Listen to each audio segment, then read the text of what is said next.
Irene, ek wil net vir jou sê, so wat 'n jaar gelede het ek op die hoë ouderdom my heel eerste vis in my lewe gevang.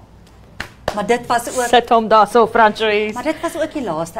Ek het nie daarvan gehou nie. Dit was my verskriklik hoe daai vis in daai bak nog so gespartel het. So dit was my heel eerste en my heel laaste vis. Maar ek moet bieg, daai aand toe is daai kabeljoutjie op die vuurbraai was dit baie lekker geweest. Nee, ek moet vir jou sê, toe ek jonger was dit 'n grap in my familie. Ek het glad nie omgegee vir die visvang nie. Ons het in Robertson gebly, dan ons langs die Breë rivier het hulle gaan visvang en my pa sê vir my, hierdie is jou visstok, ek gooi hom vir jou in. Hy sit aas aan, hy gooi in alles, maar om een of ander rede was my visstok al die een wat 'n byt gekry het.